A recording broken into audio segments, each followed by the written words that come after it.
hollow never knew silence, not once in living memory. For the wind that threaded its trees and gnawed its stones was not the kind that came and went, but the kind that lingered, breathing slow, as though the earth itself carried lungs too deep to be seen. They said no matter the season, no matter the sky. A low moan slid between the roots and thorns, circling back, returning always to the place where the Marrowbone house stood. And though shutters were nailed tight and boards groaned beneath their rusted nails, the sound seemed to seep through, curling in the cracks, whispering to the beams that held the crooked roof in place. The house itself bore the color of rot, wood sunken and grey, a thing abandoned by time yet clutched too tightly to decay, and folk who passed it on the road swore the hollow eyes of the windows shifted, watching, always watching, though nothing living stirred within. Old men spat tobacco when its name was spoken, and old women crossed themselves when their lantern light caught its outline at dusk, for they remembered the laughter that had once spilled from it like spilled milk on dirt, laughter that belonged to children whose grins did not belong to God. The Marrowbones were not strangers. No, they were born of the valley's blood. Their lineage knotted in the soil as tightly as oak roots. Yet the longer they dwelled in that house, the less they seemed like kin, and the more they seemed like something the hollow itself had shaped. Travellers who dared to linger said the air grew wrong near its gates. As though sound itself was bent and reshaped, the cries of birds twisted into small mocking chuckles, the creak of branches bending into syllables that no one wanted to understand. And on certain nights, when fog poured down from the hills like milk turned sour, a light burned inside the nailed windows, not bright, not clean, but the color of tallow, weak and shivering, as though a candle had been set in the hands of a corpse and forgotten. Some swore they saw movement behind those boards, thin shadows pacing slow, pausing only to turn toward the road, heads tilted, as if smiling at the ones who dared to look too long. Best not to stop, the mule drivers whispered, flicking their reins hard. Best not to stop, for the wind is theirs, and it follows, and though they spoke it low, the words always seemed to carry back into the hollow, answered by a laugh too faint to be human. A single door faced the path, swollen with rain, marked by carvings no villager would claim, spirals etched deep, curls of bone-white chalk ground into grooves, as though to lock something in or keep something out. And no matter how many storms lashed it, the lines never faded. Children of the town dared each other to touch the fence, to run fingers along its splintered rails, but those who did returned pale, complaining of whispers in their dreams, whispers that spoke their names with such sweetness they could not tell if it was promise or threat. One boy swore he heard footsteps behind him for weeks after, always stopping when he turned, and his mother said she found straw on his pillow each morning. Though no bed in their house had straw left in it, still the house waited, silent except for the groan of its beams and the sigh of its nailed windows. But in its silence lay a hunger, the kind of silence that beckons rather than warns. And every year a few souls drunk on dare or curiosity stepped from the road and lingered too long in its shadow. None stayed long and none returned unchanged, for when they came back their laughter was wrong, high, sharp, and breaking at the end as though choked, and within days they refused to speak of what they had seen. The elders told it plain. The Marrowbones had fed the house with their children's breath, and in return the hollow had given back laughter that was not their own, and though their bodies rotted long ago, their smiles still pressed against the wood from within, waiting for another nail to loosen. And on the stillest night of the year, when even the moon refused to rise, the wind paused for only a heartbeat, and in that pause, the boards of the Marrowbone house shifted, bowing outward, as though something inside pressed gently against them, not with rage, but with patience, with a smile that had waited far too long. The hollow exhaled, and the nails creaked like bones bending, and the road below, empty save for the whisper of mule hooves far away, filled with the faint, unmistakable sound of a cradle rocking, though no child lived within those walls. The first thing they always spoke of was not the sound, but the sight. The slow back-and-forth sway of wood in a window that should have been shut tight for decades, a cradle rising and falling in a rhythm, no living hand admitted to keeping. The hollow air seemed to hold its breath when that movement began, as though every tree, every stone, every creature listened in silence to the scrape of the cradle legs on warped boards, a lullaby measured in wood and shadow. Villagers who passed on moonlit nights swore the sight burned into their eyes, the cradle rising gently, almost tenderly, then lowering again, each motion steady as breath, steady as heartbeat, yet never ceasing, never stumbling, as though some hand unseen rocked it with patience beyond flesh. And within, God forgive them, came the sound, faint at first, carried on the night air like the ring of a far bell, the laughter of a child, bright and bubbling, though no one had laid a child in that house for nearly a generation. "Do not speak of it," whispered the elders. "Do not even look." Yet eyes are weak when fear tempts them, and always there were some who slowed their pace, lanterns trembling, breath caught in their throats, straining to glimpse the cradle through that slit in the nailed-shut shutters. Inside, by the glow of a candle no one ever lit, they claimed they saw a child's form, too small, too pale, its mouth curved in a smile that did not end. And as it laughed, the wind carried that laughter down the hollow, so soft, so sweet, that dogs whimpered and pressed their bellies to the dirt. One woman, a midwife, told of walking home alone when the sound reached her, and she swore she heard the laughter change, bending, warping, breaking into syllables too wet, too raw to be words, yet forming something close enough to crawl into her ear. "Mary," it said. Mary, her name spoken in the voice of a child she had never borne. She ran until her legs failed her, and when they found her on the road, her eyes were rimmed black as if smoke had touched them, and her lips murmured, "Rocking, rocking." Always rocking until her tongue bled. There were others, too. The ferryman who claimed the cradle rocked even when no light was seen, the hunter who swore he saw not one but two shapes leaning over it, bending in time with its motion, faces pale as wax, mouths opening in a soundless hymn, and always, always the laughter, bubbling out as though the cradle's occupant were delighted at being watched, delighted at being remembered, delighted that its rocking did not go unseen. One night a boy, too bold for his years, crept from his bed and dared to climb the fence, lantern held close, and when he reached the porch, he swore the door groaned open, though no hand pushed it, and inside he saw the cradle rocking faster now, faster as though eager for him. A laugh spilled out, sharp, piercing, and his lantern sputtered black, yet before the flame died entirely, he swore he glimpsed not one child but three, pale hands reaching over the rim of the cradle, fingers curling and uncurling in time with the wood sway. He never returned to school after that night, his speech broken, his laughter strange, erupting at odd hours, sharp and hollow, until even his own mother tied bells around his bedpost so she might hear if he left the house again. The rocking did not cease, no matter the season, no matter the storms that tore through the hollow.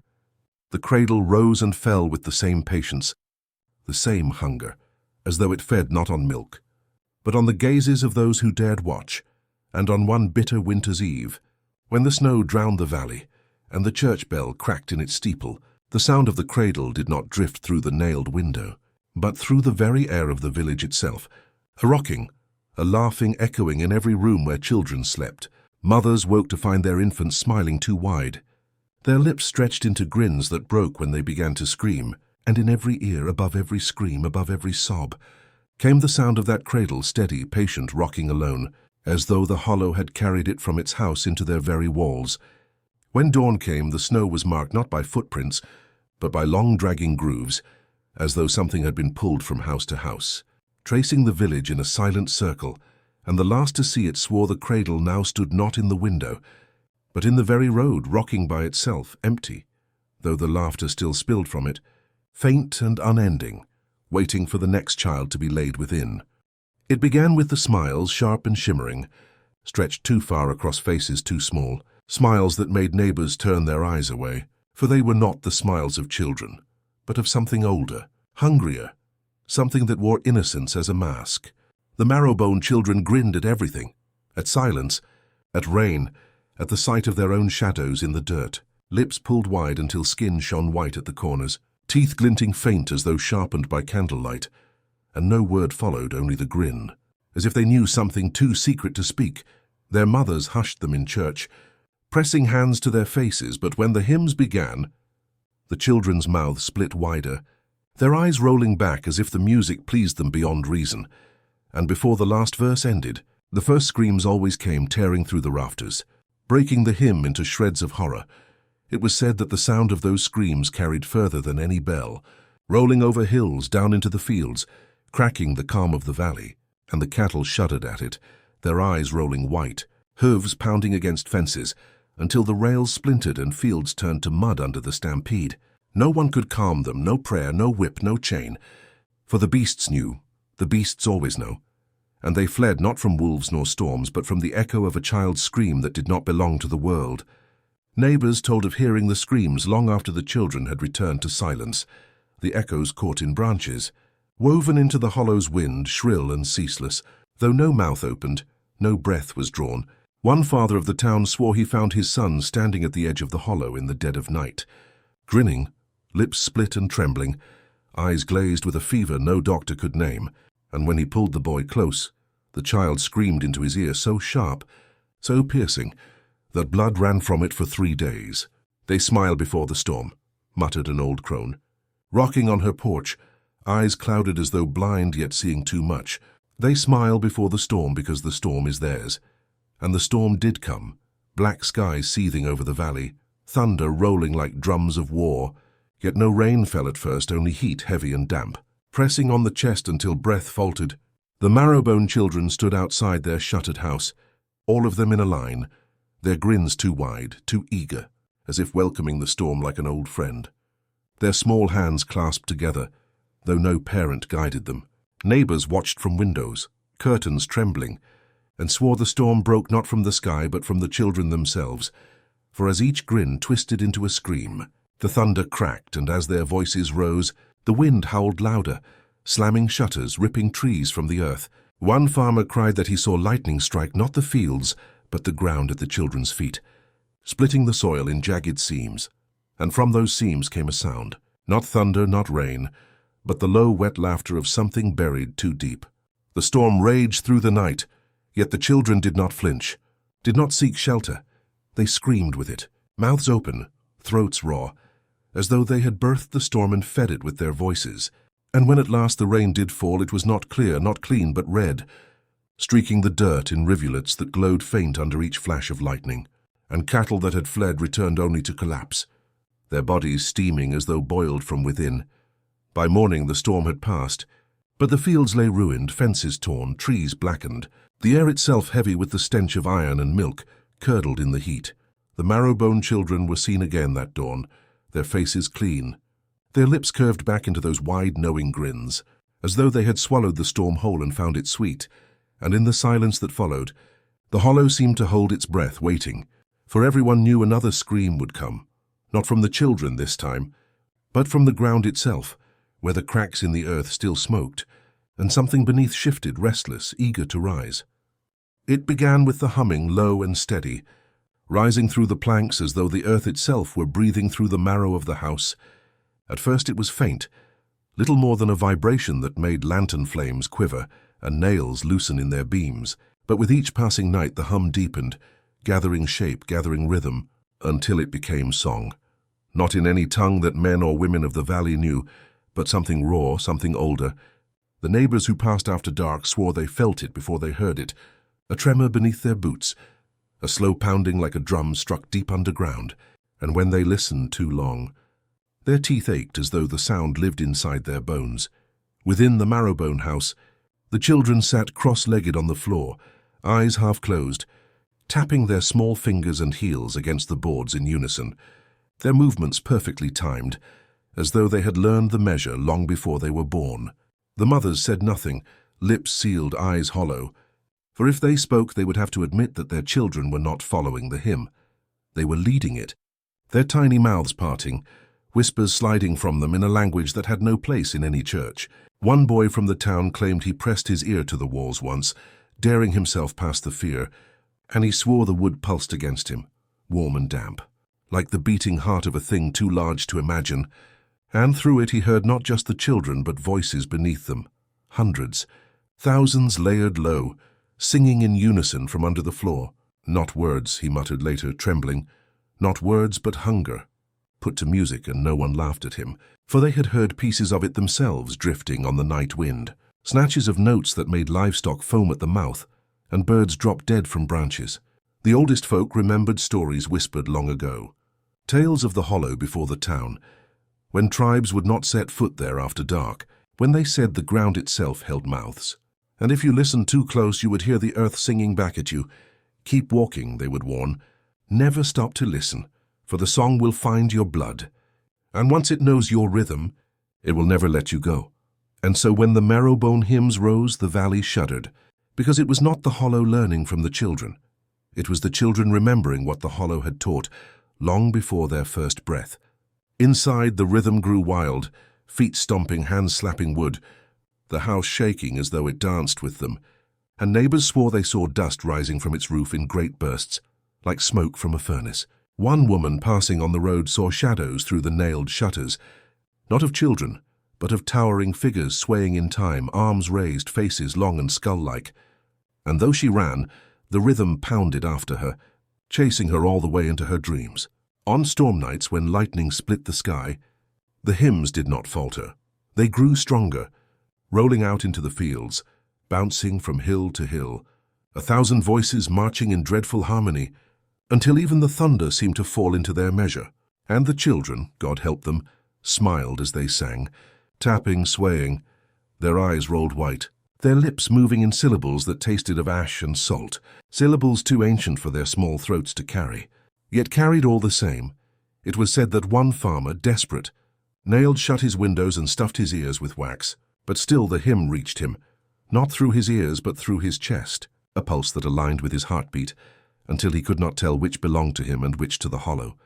By dawn he was found dead in his field, body stiff, mouth frozen in a grin too wide, chest caved in as though something inside had tried to crawl out. Still the children tapped, still they hummed, still they remembered. And one night the villagers claimed the hymn changed, and it rose higher, sharper, as though no longer buried but bursting forth. And as it climbed, the floorboards of the Marrowbone house began to swell, bowing upward, cracking under the weight of something that pressed from beneath. The children clapped in joy, singing louder, their voices a chorus with the thing beneath, until one board split entirely, and a black hand, too long, too thin, with fingers like roots, pushed through, grasping at the air as though it had waited centuries for release, and still they sang, smiling, as the hymns of the hollow drowned the night. The first thing one noticed when stepping into the bellwether parlor was not the damp smell of wood rot, nor the clinging cold of Kentucky nights, but the flame, solitary and unwavering, its glow sharp as if cut from something older than fire itself. It stood in a brass holder, tarnished and greened by years, the wax pillar pale and smooth as untouched bone, though none could recall when it had been lit or by whose hand.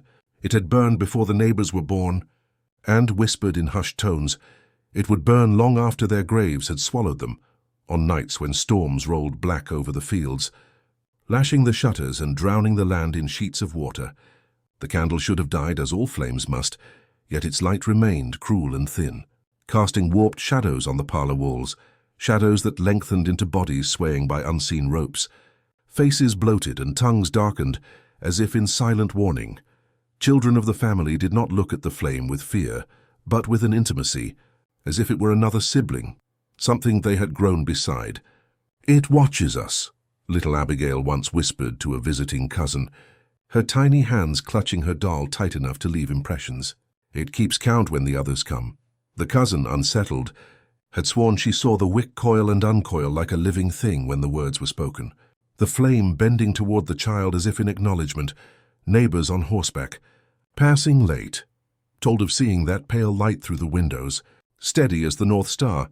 Though the glass was often slick with rain, they claimed the candle glowed clearer in storm than in stillness, as though the chaos outside only sharpened its resolve. Yet more disturbing were the shadows, for they did not always belong to those in the room.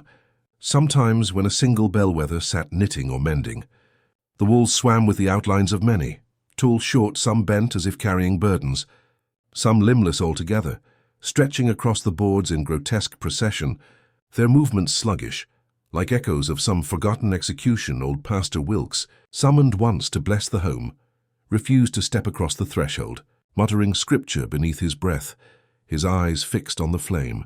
"No holy fire holds so still," he hissed, "and no wax stays whole when tongues of shadow lick the walls."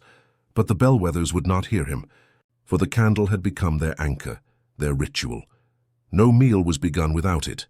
No song was sung unless its light fell upon their faces.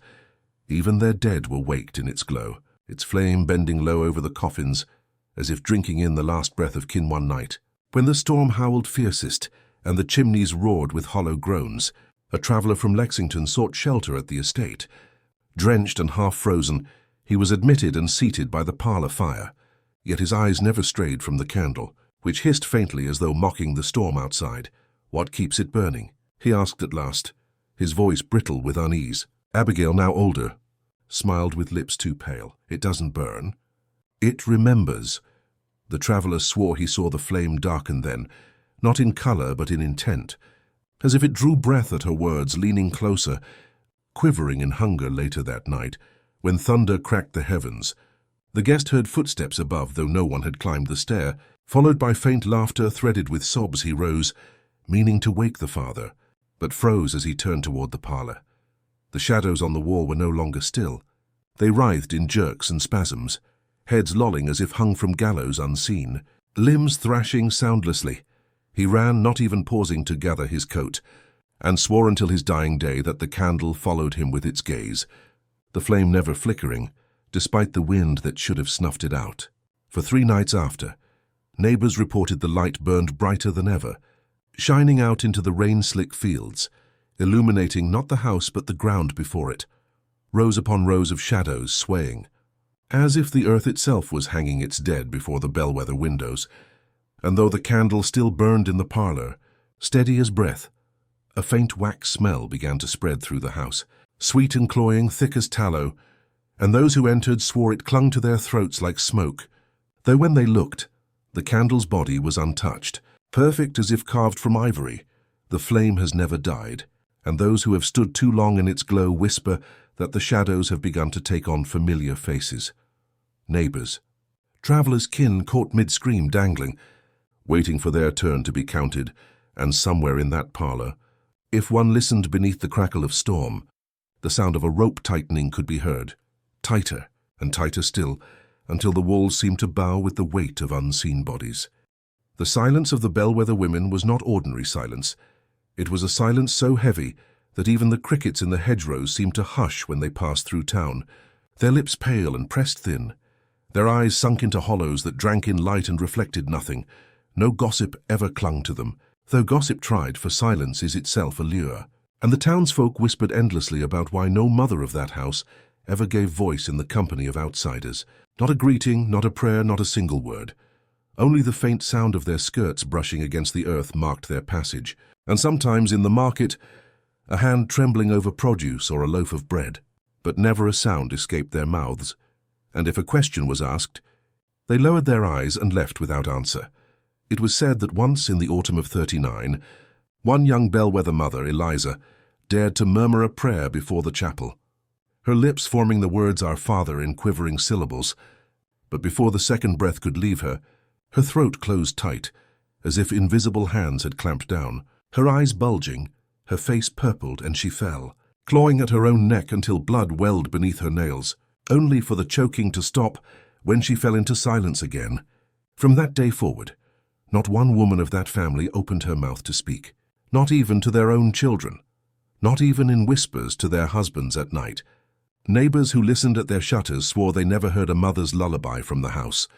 No soft crooning, no hushed song, only the strange noises of children singing their own lullabies, half songs, half chants, in tones too steady for their age. And the women, those mute mothers, watched with eyes hollow as river stones, as if their silence was both burden and duty.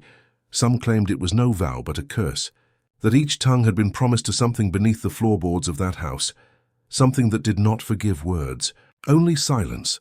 The schoolteacher once tested it, unknowing or unwise, by asking little Ruth Bellwether, "Why does your mother not speak, child?" And the girl only smiled and whispered, "Because the house does the speaking for her." The teacher never pressed the matter again. For that same night, he woke to the sound of a woman's voice inside his home, reciting the Lord's Prayer in a broken, choking rhythm, though no one was there, and the air smelled of wet earth. One winter, when illness swept the county, the mothers of other households could be heard calling out to God, pleading over their children's fevered beds. But in the Bellwether home silence reigned, and though their children shook with the same fevers, no prayer rose, only the sound of tiny voices singing hymns in place of their mothers, as though the women had passed down their tongues like heirlooms. What would happen if one of them broke the silence now? Whispered a neighbor woman to her husband, crossing herself as she spoke. They wouldn't live to finish the word, he muttered, refusing to meet her eyes. And so the silence grew heavier, became its own presence, its own sound, if one could call it that, pressing on the ears like a muffled drumbeat, a silence that hummed with the weight of all words unsaid. Those who entered the parlor swore the mother's lips moved, faintly, as though shaping words behind a veil, but no sound came, only the long, steady glow of the eternal candle in the corner, its shadows stretching into forms that seemed to mouth words in their place, shadows that twitched and gagged as if strangled mid-sentence. Sometimes, in the stillness of night, a neighbor swore he heard a chorus of muffled cries spilling faintly from the bellwether home. Not weeping, not speech, but the strangled sounds of women with throats closed tight, drowning in silence they could not break. And the most dreadful thing of all was not the silence itself, but the knowing that silence had become inheritance, the daughters of the house growing into mothers themselves, their voices stolen before they had a chance to call out their first lullaby, as though the house itself devoured the words from their mouths, and in that swallowing, kept its hold upon them. The last woman who tried, an aunt visiting from Richmond, attempted to bless the children at supper, her lips quivering as she formed the word Amen. But before the syllable could fall, her head snapped back, her throat swelled, and her body convulsed, the children watching with quiet smiles as though they had seen it before.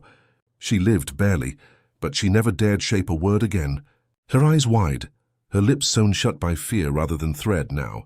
When the townsfolk pass the bellwether home, they say they can almost hear words beneath the silence, pressed against the glass of their throats, words that scratch and claw like rats behind a wall. And sometimes when the wind dies, the silence rings louder than any bell, like the house itself holding its breath, waiting for the next woman to try and fail. And in that silence, one hears the faint creak of ropes tightening, the same creak that haunts the walls when the candlelight twists into shadows of swaying bodies. The silence of the mothers has not been broken, but it has been heard, and what it carries waits for another throat to open. The first teeth appeared when the corn was high, and the air began to bite with chill, scattered like pale seeds between the rows, not kernels, not husks, but the tiny white remnants of mouths that had never spoken. Farmhands said it was the crows who found them first, black shapes wheeling above the fields, crying sharper than usual, and when the wind bent the stalks, they saw the glimmer of ivory in the soil, as though the earth itself had sprouted mouths instead of grain. The Marrowbone children wandered the fields at dusk, baskets in their hands, plucking the teeth with a reverence no child should know, their eyes bright, their grins wide, their steps slow and certain, as though each tooth was a relic, a gift left just for them. Neighbors whispered it was not the children's own teeth.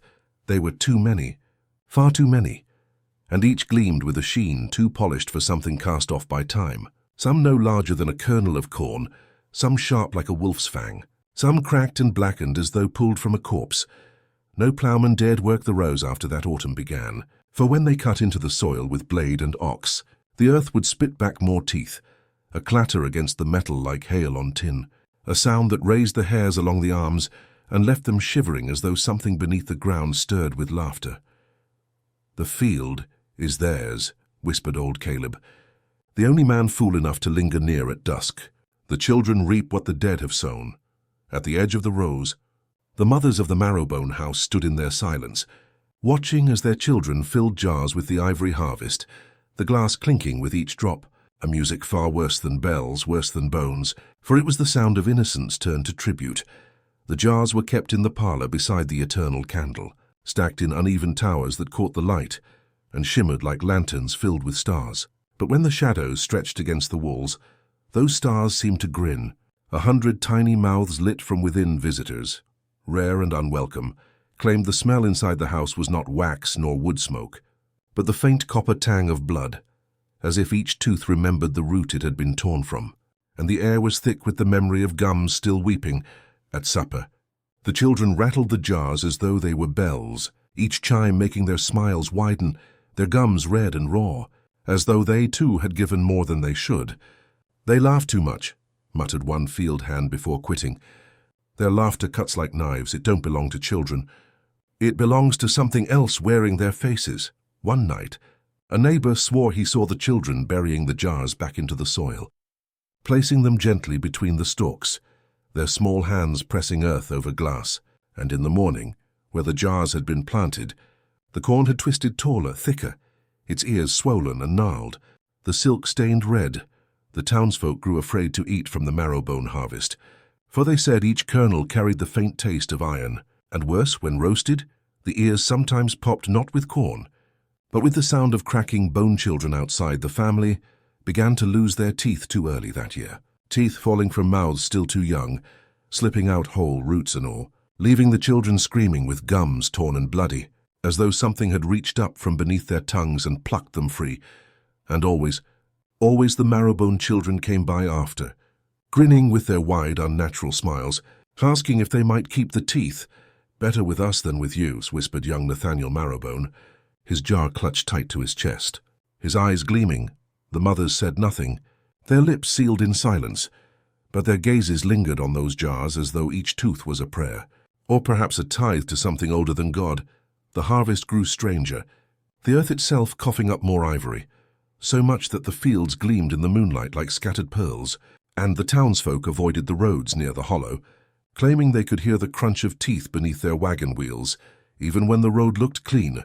One man, bold with liquor, filled his pockets with the teeth, vowing to sell them in Richmond, but before he reached the edge of the county, his pockets were found emptied, his body slumped by the roadside, his gums stripped bare, his mouth a hollow red cavern, every tooth gone, as though the harvest had taken back its own.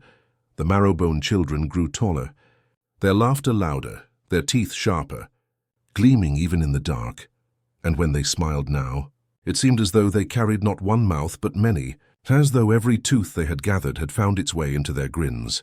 And the fields, those cursed fields, still whispered at night, the stalks rustling though no wind passed, a sound like the chatter of countless tiny jaws clacking in rhythm, building toward something neither prayer nor song, but the gnashing hymn of the earth itself. The villagers swore that if you pressed your ear to the soil, you could hear chewing beneath it, steady and endless, as though the ground itself had grown teeth. And in the final nights of that autumn, the corn bent low, as if bowing to unseen figures walking between the rows, and the air filled with the sound of jars shattering, ivory spilling like rain, and in the parlor of the Marrowbone house, one by one the jars cracked and split, shadows dancing along the walls as the eternal candle burned too bright, casting the image of 1,000 gaping mouths across the boards, mouths that smiled, mouths that screamed, and in the silence that followed, the children opened their lips wider than before, their gums raw and dripping, as though preparing to sing not with voices but with teeth. The well by the Marrowbone house had been dug so deep, the villagers swore it pierced the ribs of the earth itself, a stone throat that drank rain and shadow alike, its lip ringed with moss that never browned, never withered, no matter how bitter the season. When drought struck in the summer of '43 and the streams thinned to trickles, the well should have gone silent, but instead it breathed with sound, the faint rise of children's laughter echoing up from its dark gullet, a laughter too full, too unbroken, too plentiful to belong to any living mouth. Neighbors passing by quickened their steps, clutching their coats tighter, for the sound followed them along the road, light and playful at first, then deeper, rougher, until it rasped like a chorus of throats torn raw by joy, too sharp to be endured. By day the children of the Marrowbone family lingered near it, circling its stones, their small hands trailing across the rim, as though greeting an old friend, their grins wide, their eyes glancing down with the hunger of those gazing upon a feast. "Don't lean too near," murmured one farmhand, crossing himself as he hauled buckets from his own meager stream. "The well doesn't give back what it takes." But warnings mattered little, for there were those drawn by curiosity, those who thought perhaps the laughter was trickery, only echoes of the family's brood playing at cruel games in the hollow's air. A peddler once leaned too close, shading his eyes, and swore he saw ripples of pale fingers brushing the stones from within, too high, far too high, as though someone or something stood waiting in the waterless dark. When he pulled back, his sleeve was damp though no water had touched him, and the dampness stank of rot. "Hands!" he gasped, trembling before he fled. Hands in the deep small as children, cold as the grave. The Marrowbone children did not deny it. They only laughed louder, louder still, their voices echoing with uncanny precision, as though the well threw their mirth back to them doubled. Sometimes at night, when the moon glazed the hollow in silver, the laughter continued, though no child was there, rolling out of the stone throat in waves, carrying across the cornfields, filling barns and bedrooms until sleep was broken, until mothers woke weeping with the sound lodged in their ears like a sickness. One widow swore she heard her dead son's laugh in the chorus, a laugh she had not heard since his fever took him. And against every plea, every warning, she walked to the hollow and placed her ear against the lip of the well, whispering his name. Her neighbors found her the next morning, slumped against the stones, her hair white as chalk though her face was young, her lips parted in a smile too wide, and when they pried her mouth open, her tongue was gone. Others were not so lucky to be found whole, for sometimes only shoes or shawls were left beside the well, the air above it still carrying the faintest trace of laughter, trailing away like smoke. The silence of the bellwether mothers seemed heaviest here, their lips pressed even tighter, as they stood watch while their children dropped stones down the shaft. Each stone answered not with a splash but with a giggle, a rising peal of joy that did not fade but climbed, always climbed, as though the darkness was not depth but ascent. Do you hear it? One child whispered to another in a voice carried too far by the still air, "They're waiting for us." "Who waits?" The other asked, her teeth catching the moonlight as she smiled. "The ones before us," came the reply, soft, almost tender. "They want us to come play."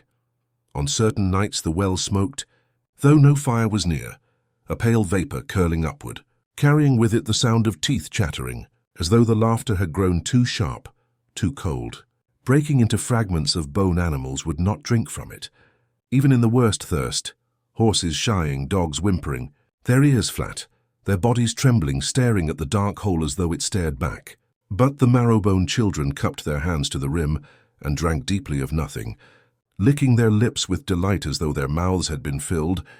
The villagers learned to avoid the hollow. Yet sometimes the laughter carried farther than it should, rattling shutters, waking infants who screamed as if slapped, and in those screams parents swore they heard not pain, but a terrible echo of mirth, a laugh buried within the cry.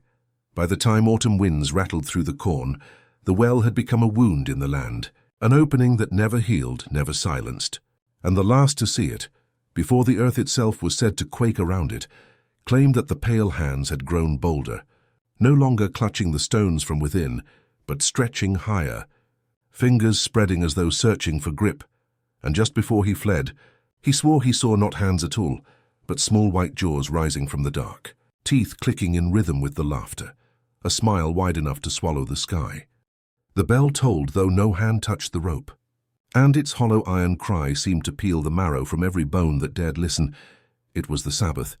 Yet no villagers walked the path to the churchyard. No mothers held hymn books against their chest.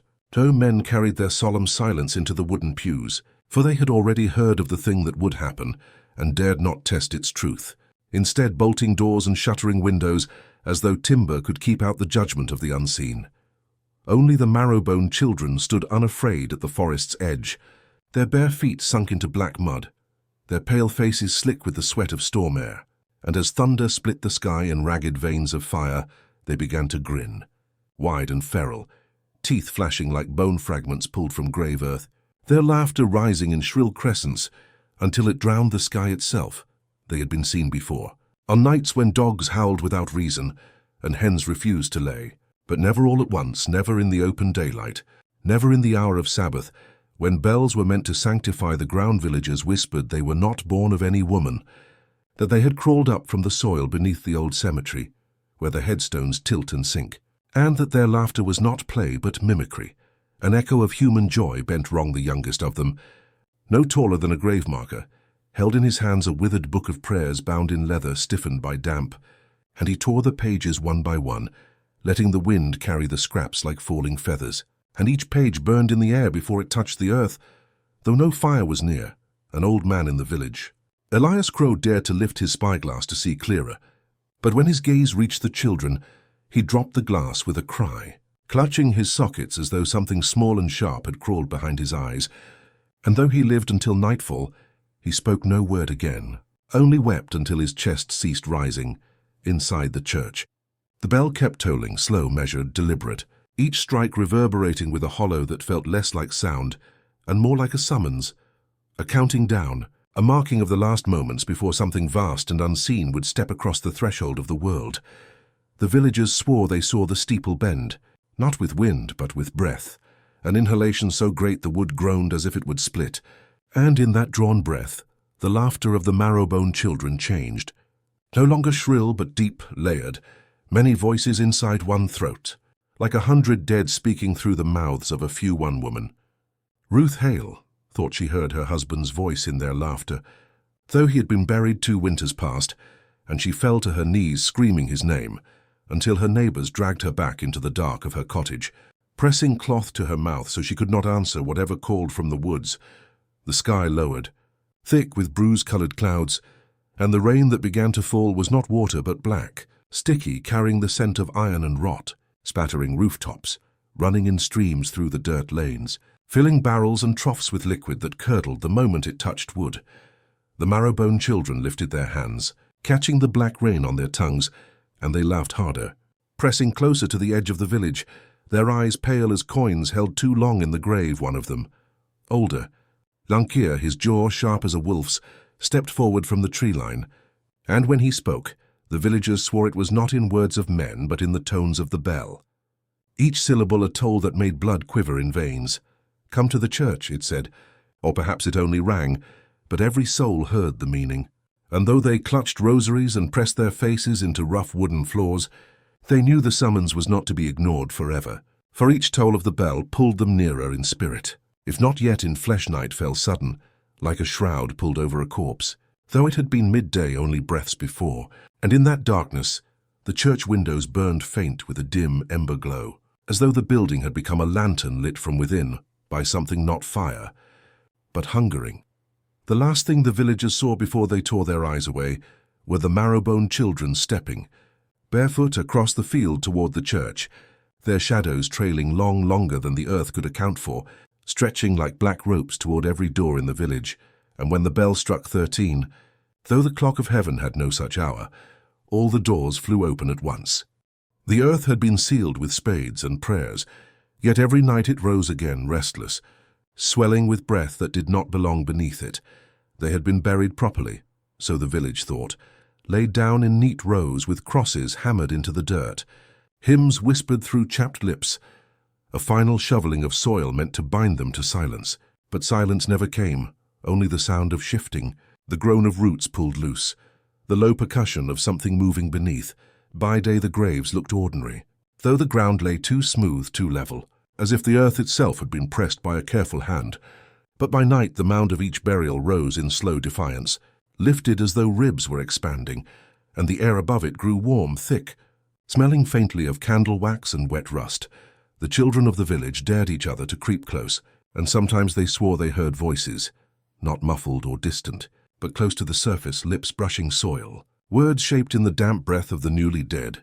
One boy pressed his ear to the earth and came away pale, saying he had heard laughter, though it was his grandmother's grave he had listened to, and she had not laughed once in the last 10 years of her life. The elders warned the young not to linger, not to answer the whispers rising from the soil, but the warnings came too late, for already dreams had been seeded, heavy and sticky, visions of hands pressing upward through the dirt, fingernails blackened, faces pressed flat against the underside of the world, smiling though no joy touched their mouths. "Do not say their names after sundown," whispered Ruth Hale, the widow whose screams had once shaken the Sabbath silence, "for names are keys, and the ground remembers what we speak." Still some could not resist, and at night they called softly across the graveyard asking questions. "Did you suffer? Are you there? Do you forgive?" And the earth seemed to pulse in answer, swollen, aching, until the grass bent sideways and the soil cracked in fine, splintering seams on the 3rd night after the Black Sunday. The villagers gathered at the churchyard with lanterns, hoping to sanctify the restless ground with light. But lantern flames guttered as if choked, shadows stretching long across the graves, until every mound looked like the outline of a body half risen. Old Elias Crow, his sockets wrapped in linen, stumbled forward and pointed, trembling, at a grave near the edge of the yard, where the dirt had split open not by digging but by pressure, as though something beneath had inhaled, hungry, waiting to speak. "They are smiling," he croaked, though he had no eyes to see. "All of them are smiling, teeth bright as moonlit bone." The villagers turned away, But their children, foolish, curious, could not, and they swore they saw faces just beneath the surface.